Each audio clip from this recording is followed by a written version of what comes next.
What's up, everybody? My name is Keelan Morrissey. You're watching Keeping It Keelan, and as promised today, I'm going to be giving you guys some book recommendations.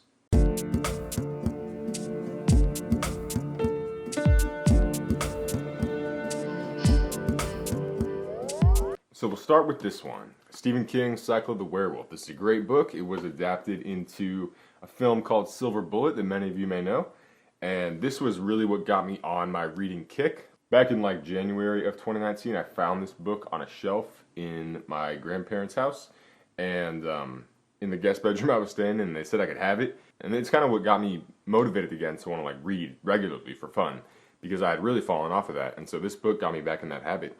And it's really interesting. It's about a werewolf, obviously, and each chapter is a different month. Whenever the full moon hits each month, that's when each chapter takes place. So it's kind of different stories from this one town, but they all interlock together, which is pretty cool. So illustrations are very scary. It's a good book, very well put together. Highly recommend. Next up, we got Art Matters by Neil Gaiman, illustrated by Chris Riddell. So Chris does most of Neil's books. You know, he does illustrations here and there, but this one was really a collaborative project for both of them, because just about every page has equal amounts of art and writing. And the whole purpose of this book is for Neil to express the importance of art in our society. And so if you're a writer or an artist like me, then I think you'll find a lot of glee in reading what he has to say, and a lot of motivation and inspiration from this book. So very cool. This book is called A Monster Calls. It was adapted into a film as well that features Liam Neeson as the monster, which is what got me interested in the first place, because I'm a big Liam fan. But I actually haven't seen the movie yet, which is crazy, even though I read this like over a year and a half ago. But this is a great book. The style of the pages is super unique, and the illustrations in this book are like really, really cool, especially when you get to the illustrations of the monster himself. Yeah, it's just a really neat style, really fun to read.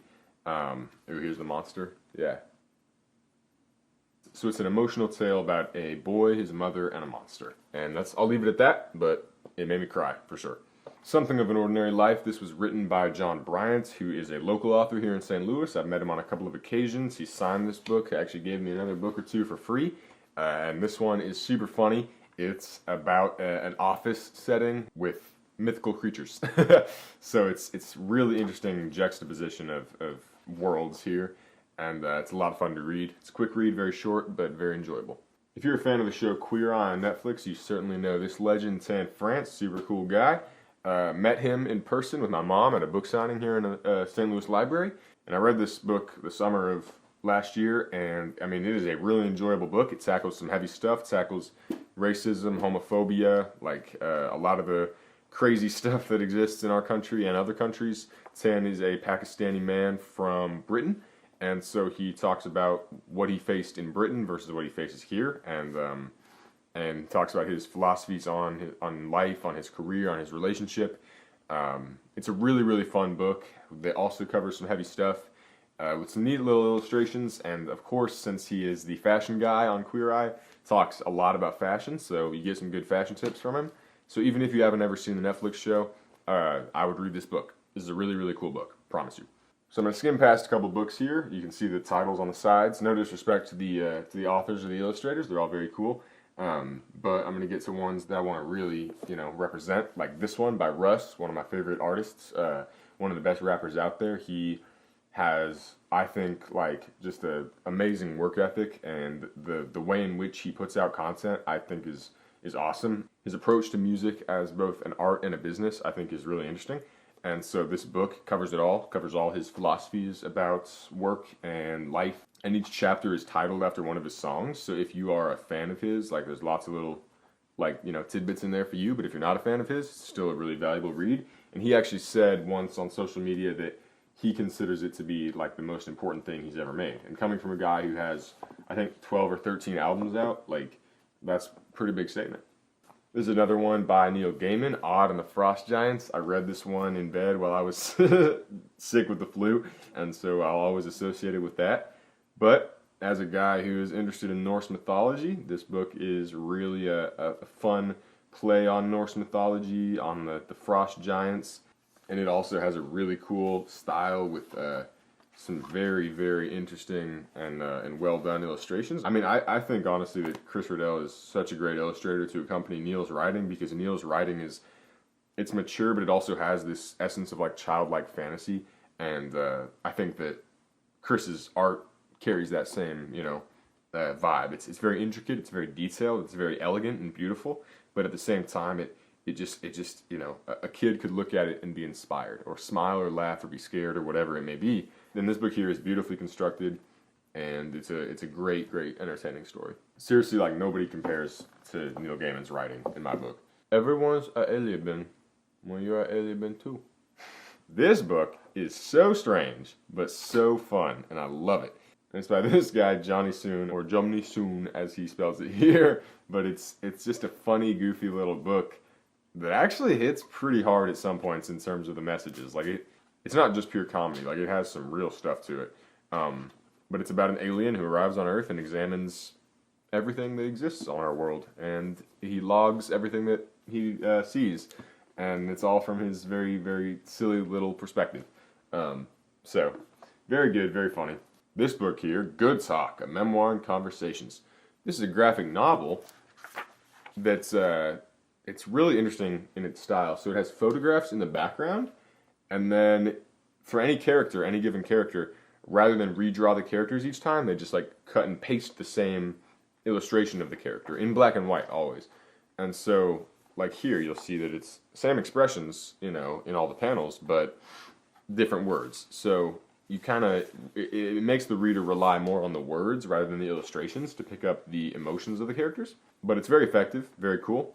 It's a book about a clash of cultures within somebody. As my friend Keilan, also known as the Nice Cast on the internet, would call it, is the bicultural identity crisis, which is a very real thing that people experience. I have never had to experience this, but this book certainly showed me what it would be like in America, being influenced by multiple cultures, you know, and having to decide who you want to be, and realizing you cannot please everyone, can't fit into everybody's standards.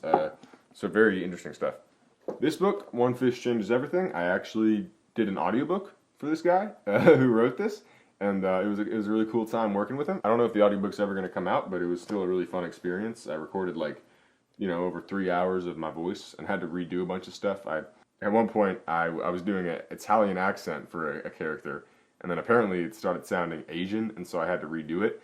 And I mean, I'm just terrible at accents. Like, I've never been good at them. I never try to do them in any of my movies. So that was hard. That was a challenge. But it was fun, and it's a good book. Very heartfelt. Very, very good story. This video is not long enough for me to go into my love of Avatar: The Last Airbender. But if you like Avatar, read this book.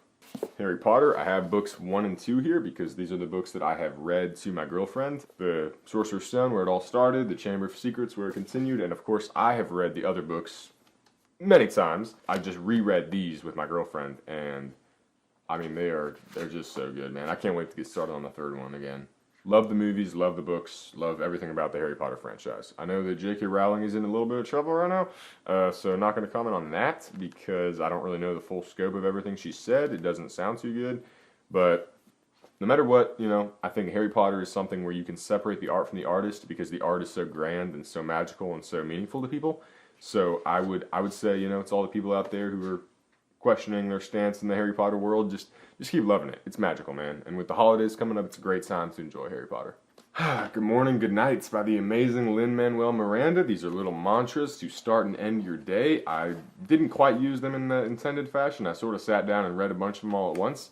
But if you want, you know, you can just pick one out of nowhere and read it to start your morning or read it to end your night. And they're really, you know, just fun, sweet, inspiring little mantras. Also illustrated by the guy who did the Alien book, Johnny Soon. And they're very happy and peppy, and I like them. I like them a lot. My mom introduced me to this book, so thank you, Mom, for this one. Next up, we got The Mist by Stephen King. A great book with a great ending, and a great movie based on this book. I made a whole nother episode of this series just about the movie and how the movie ended. So if you're interested, check that out.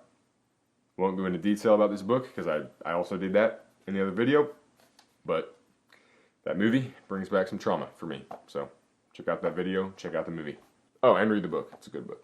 This book here is very tall, and I can't quite get it out of the shelf without taking off a bunch of other stuff, which I don't really feel like doing. But it's just called Giants. It's a pretty interesting book. Kind of hard to find, honestly.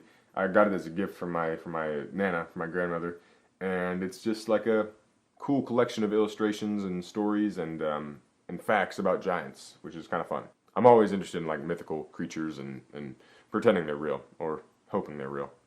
Next up, On Writing by Stephen King. This is, I think, the best book about writing I've ever read. It has some really interesting and informative tips about the craft of writing.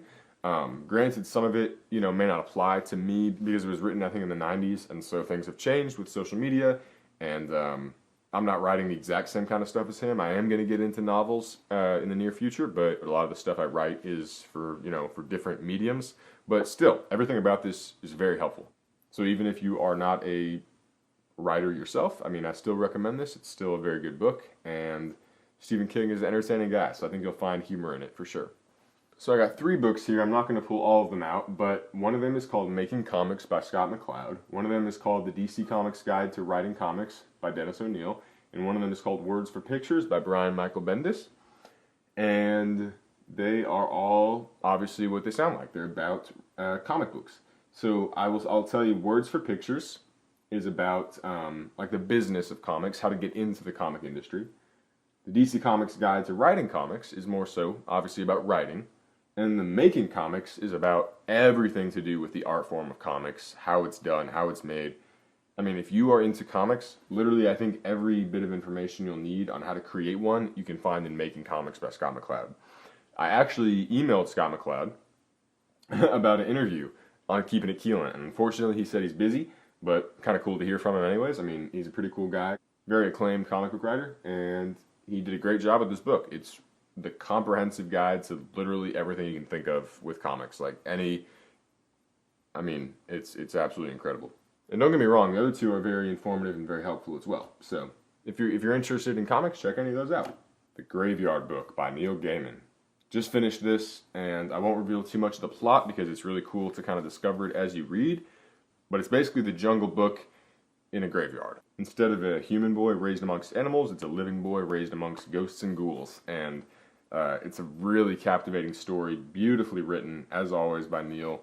A few illustrations here and there by Chris, and it is just such a cool story. And reading it during Halloween time was fun. Now, the last book I will show you is it's called 1,000 Little Ways I Love Us, and it is a gift I got from my girlfriend for our 4-year anniversary. So this is probably not the kind of book you'd check out from a library and just read for fun, but it's a great gift. If you have someone special in your life and you're looking for a gift for them, it's called 1,000 Little Ways I Love Us by Ruth Austin, and the illustrations are adorable, and it's like sincerely relatable. Like a lot of this kind of book is kind of cheesy, it doesn't really, it kind of tries to be like an umbrella that applies to every relationship, whereas this one is super specific, but it somehow applies to to our relationship like perfectly. It's almost like it was written just for us. It's kind of weird. So that concludes my book reviews. These are all the books I've read since the start of 2019. I'm going to try to read even more by the end of the year. And yeah. Thank you so much for watching. I really appreciate it. If you enjoyed this video, please subscribe for more content about books, movies, shows, comics, anything you can imagine. Plus lots of mental health videos, storytelling videos, short films, feature films, fan films. You name it. I got it all on Keilan Morrissey's channel. Soon there's going to be a new setup. I'm moving to an apartment later this week, so yeah, soon you're not going to be seeing this room anymore. Big changes are coming, but it can only be good. We're going to do great things in the new apartment, me and my friend Noah. Lots of great content is coming your way, so you all just wait. Peace out, everybody. Thanks for watching. Have a good one.